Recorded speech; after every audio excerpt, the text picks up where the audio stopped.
특히 그 큰 병원 가면 모든 다 해결해 주겠지. 전문 병원에 가서 가면 또 내 병원 잘 간별하고 해서 해주겠지. 이런 생각은 바꾸셔야 됩니다. 간단한 수술로 허리병을 고칠 수 있다. 채소절개로 고칠 수 있다. 하루 이틀 정도 입원해서 척추협착증이나 병을 치료할 수 있다. 90살 고령 환자에게도 간단한 수술로 협착증을 치료할 수 있다. 수술로는 그렇게는 해결하기 쉽지 않다. 그러다 보니까 이제는 환자분들이 현명하게 처신을 할 필요가 있습니다. 안녕하십니까. 정형외과 전문의 김성곤입니다. 저는 지난 30년간 고려대학교 정형외과 교수로 재직하면서 많은 전문의들을 육성하여 왔고, 또 이후에는 스페셜 정형외과 병원을 개원해서 운영 중인 총 40년 경력의 정형외과 전문의입니다. 오늘 제가 말씀드린 내용은 척추, 허리나 골반, 엉덩이 통증 때문에 고민하신 분들이 계신다면 다음에 몇 가지 사항을 꼭 좀 명심하시기 바랍니다. 여러분들이 어느 병을 가든 크든 작든 내 병을 정확하게 감별해서 치료해 줄 거라는, 특히 그 큰 병원 가면 모든 다 해결해 주겠지 하는 이런 생각은 일단 좀 바꾸셔야 되겠습니다. 또 전문 병원에 가면 또 내 병을 잘 간별하고 해서 해주겠지, 이런 생각은 바꾸셔야 됩니다. 전문 병원이 들어선 지도 꽤 오래됐지만 아직은 허리 골반의 복잡한 여러 가지 이 질환을 간별해서 또 적정히 대처할 수 있는 그런 능력과 경륜을 갖춘 의사들을 키우기가 어려운 상황입니다. 현재 대부분 봉직이들이 젊은 선생들이 조금 수술하다 또 이직하고 이런 게 많고, 무엇보다 중요한 게 아직은 의료 수가가 워낙 낮기 때문에 병원 입장에서는 수술 건수에 의존할 수밖에 없습니다. 박리담회가 되는 거죠. 그 웬만하면 수술을 권할 수밖에 없는 그런 환경이 되고, 그러다 보니까 많은 환자분들이 또 병원 가면 가기가 겁이 나요. 가면 수술하자고 그러니까 못 가겠어요. 두려워서. 그러면서 안 간 분들도 많습니다. 그 이유가 결국 이런 의료 시스템, 지나치게 낮은 진료비가 결국 환자한테 피해로 돌아갈 수도 있다는 문제가 발생하고 있습니다. 그러다 보니까 더 진짜 중요한 그 병원이나 그 의사의 치료한, 수술한 그 결과 질의 문제인데, 그 질에 대한 평가가 이루어지지 않은 채 수술 건수가 얼마다, 의사 숫자가 얼마다, 이렇게 해서 전문병원 보건복지 타이틀을 간다든지, 이렇게 질 관리가 지금 안 되고 있는 문제. 또 환자분들은 선전 많이 오고 매스컴에 많이 타고 하면 그 병원 잘할 거라고 갔다가 크게 낭패를 보고, 또 이런 분들이 많은 건 바로 이런 이유 때문입니다. 그러니까 우리가 정말로 기대한 전문병원이니까 또는 대학병원이니까 큰 병원 가면 정말 나를 여러 가지 검토해서 잘 적절한 걸 해줄 거라는 그런 게 아직은 우리가 여러 가지 이유로 되어 있지는 않습니다. 현재. 그러다 보니까 이제는 환자분들이 현명하게 처신을 할 필요가 있습니다. 특히 워낙 이 상업적 광고가 많이 심하다 보니까, 특히 환자분들이 좀 아셔야 될 게, 간단한 수술로 허리병을 고칠 수 있다. 채소절개로 고칠 수 있다. 또는 하루 이틀 정도 입원해서 척추협착증이나 병을 치료할 수 있다. 90살 고령 환자에게도 간단한 수술로 협착증을 치료할 수 있다. 이런 광고들이 많이 여러분들 보셨을 겁니다. 여러분들이 이제는 그렇게 될 수 없다는 거, 수술로는 그렇게는 해결하기 쉽지 않다, 이런 걸 여러분들이 좀 잘 판단하고 아셨으면 좋겠습니다. 또 어떤 경우는 당장 수술하지 않으면 마비가 된다, 빨리 수술해라. 대부분 환자분들 수술하게 된 이유를 보면 허리가 아프고 다리가 저리지 않은데도 불구하고 왜 수술했어요 하면 당장 수술하지 않으면 마비된대요. 그래서 수술했어요. 그러나 허리 신경이 눌리는 게 저리고 한다고 당장 수술 안 하면 마비된다, 이런 경우는 없습니다. 사실은 꼭 수술해야 될 경우가 있는데, 그런 경우는 제 40년간 경험을 보더라도 교통사고나 어떤 추락에 의해서 척추뼈가 골절이 되고, 그게 미끄러나면서 뒤에 신경을 누른다든지 이럴 때는 마비가 진행되니까, 이럴 때는 초응급으로 빨리 수술을 해야 됩니다. 그래서 마비를 중단시켜야 되고, 또는 갑자기 대소변을 못 볼 정도로 확 눌리면서, 이렇게 두 가지 경우는 우리가 응급으로 수술을 권합니다. 그러나 통상 만성적으로 허리 아프고 오랜 기간 다리가 점차 마비되고 이런다고 해서 당장 수술하지 않으면 마비된다, 이건 맞지는 않습니다. 심한 통증일수록 빨리 통증을 우선 해결할 수가 있습니다. 꼭 수술에 의하지 않고. 그리고 나서 차근하게 여러분들이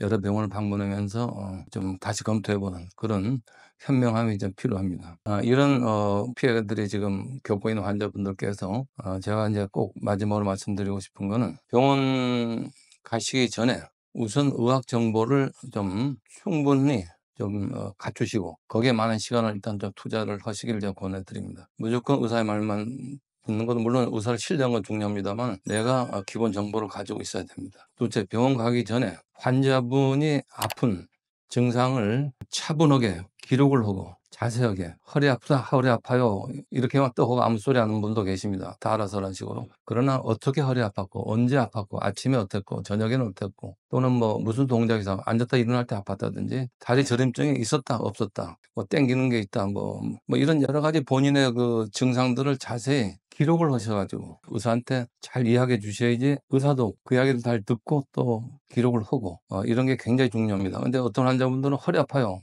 그걸 더 물어보면 귀찮듯이. 그래서 엑스레이 간다고 다 이제 CT나 뭐 이렇게 해서 이런 증상이 있었죠. 해서 좀 물으면 처음에 또 아니라고 또 없다고 하다가 그 다음에 맞습니다. 그때 너무너무 아팠고 그때서야 이야기하는 분도 계시고. 그러니까 이렇게 해서는 아무리 뛰어난 의사라도 제대로 진단할 수가 없습니다. 환자분이 내 몸을 보기 위해서 대학이나 이런 여러 가지 병원들을 잘 활용하려면 내가 충분한 지식을 가지고 내 증상을 잘 기록을 해서 의사 앞에 가서 이야기할 때 그 기록을 가지고 이야기를 하시면 정말 그게 가장 중요한 문제라고 생각합니다. 그 다음에 또 한 가지를 의사분이 진료할 때 뭘 물어보는지 정말로 이게 주의 깊게 세심하게 물어보는지 또 테스트를 하고 세심 테스트하고 찍은 엑스레이를 상세하게 환자분한테 설명하고 어떤 이유로 엑스레이 어떤 소견, CT 어떤 소견 이걸로 해서 병은 이거고 이게 아닐 거고 이렇게 과학적으로 환자분한테 차근하게 설명해주고 이게 환자분의 어떤 증상, 지금 환자분 호소하는 증상하고 왜 영향을 미치고 또 이래서 척추 관절염이라든지 또 이렇게 해서 유사질환이 배제되고 이건 협착증이고 디스크일 수밖에 없다. 또 그건 MRI 그때는 이제 찍어서 또 어느 정도 눌리는지 이런 것도 확인하고 이런 절차를 거치고 의사도 이런 절차를 충실하게 하고 환자도 여기에 대한 충분한 지식을 가지고 하면은 현명한 환자가 현명한 의사를 고른다는 말이 되겠습니다. 내 병을 정확히 진료할 수 있는 현명한 의사를 선택하는 것도 환자분의 그 지혜입니다. 좋은 의사를 만나는 건 정말 큰 복이고 그 선택하는 것도 여러분의 큰 지혜라고 볼 수가 있습니다. 마지막으로 이제 디스크 오진으로부터 나를 보호할 수 있는 자가 감별 진단법이랄까요? 여기에 대해서 말씀드리도록 하겠습니다. 크게 보면 7가지 정도로 나눌 수 있는데요. 이제 허리 골반이 아픈 분을 대상으로 하는 겁니다. 첫째, 근데 아침에 일어나려고 그럴 때 허리가 뻐근하고 아프고 일어나기 힘들다든지 또 일어나서 세수하려고 그럴 때 구부리기가 힘들어요. 또는 서서 머리를 감는다든지 이런 이제 허리 통증, 골반 통증 이런 경우는 허리가 심하게 아프고 오래되더라도 디스크라고 보기가 어렵습니다. 이건 다른 골반이나 이런 쪽의 질환이기 때문에 디스크로 감별될 수 있고 둘째는 이제 또 허리가 물론 아프지만 또 무릎도 아프고 또 손가락도 종종 아프고 발목도 아프고 목도 아프고 엘보도 아프고 이렇게 허리 외에 다른 부위에도 계속 이런 식의 통증을 호소하면서 번갈아서 아픈 이런 분들은 디스크나 협착증이 아닐 가능성이 매우 높습니다. 또 이제 어깨가 아프신 분들, 양쪽 어깨가 한쪽도 아프고 양쪽도 아파요. 그런데 치료했는데 그다음에 또 반복돼 아프고. 근데 목도 뻐근하고. 그럴 때 이제 엑스레이 찍어보면 목에는 벌써 이미 염증성, 뼈와 뼈 사이 관절도 많이 없어져 버리고, 그러니까 감소되고, 목의 앞뒤에 인대도 뼈로 많이 변해 있고, 이러면서 이제 어깨가 아프고 반복되고, 이런 분들은 결국 이제 허리부터 사실은 원인이 됐던 거고, 그러니까 나중에 알고 보면 다 과거에 허리가 아팠었다고 다 이렇게 이야기를 하십니다. 이렇게 원인을 찾아서 원인이 결국 이제 허리부터 시작했는데 이런 경우가 이제 우리 디스크가 아닐 가능성이 높다. 아니라고 볼 수 있습니다.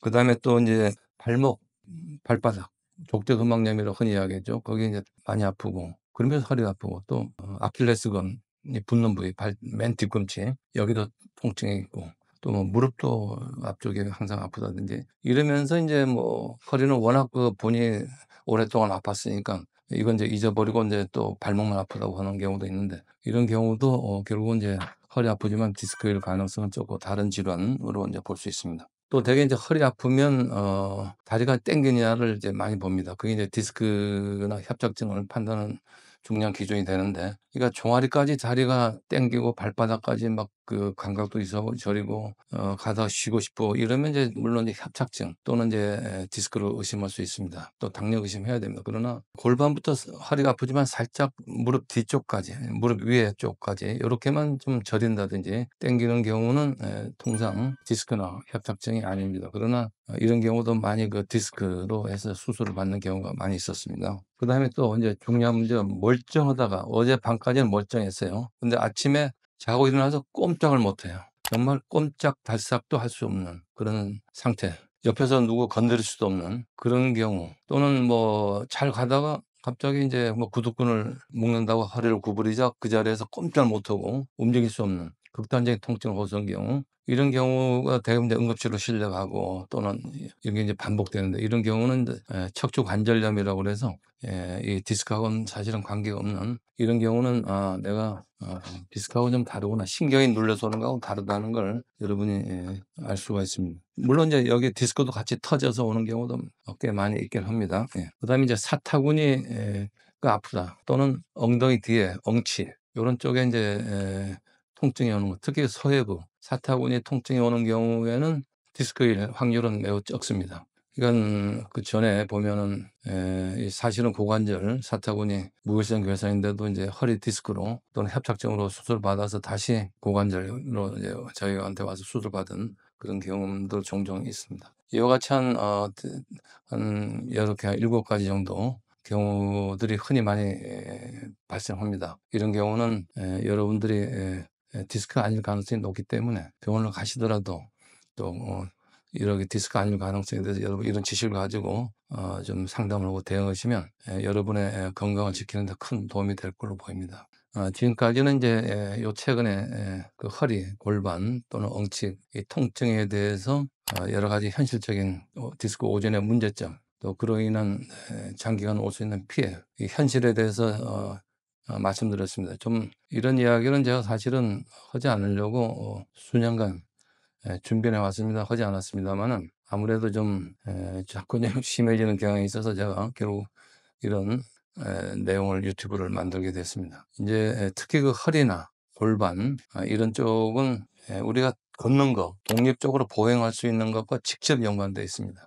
그래서 굉장히 중요한 부위고 굉장히 복잡한 부위다. 많은 질환에 대한 경험과 진단 경험이 없으면 오진으로밖에 흐를 수밖에 없다. 이런 부위이기 때문에 우리가 정말 여기에 많은 신경을 아무리 써도 모자람이 없다라고 생각합니다. 그리고 건강한 100세, 활동적인 100세를 살아야 되는데 이런 문제로 해서 내가 평생 삶의 질이 떨어진다면 그건 상당히 불행한 일이 될 거라고 봅니다.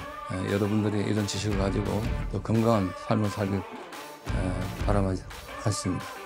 정형외과 전문의 김성곤이었습니다. 감사합니다.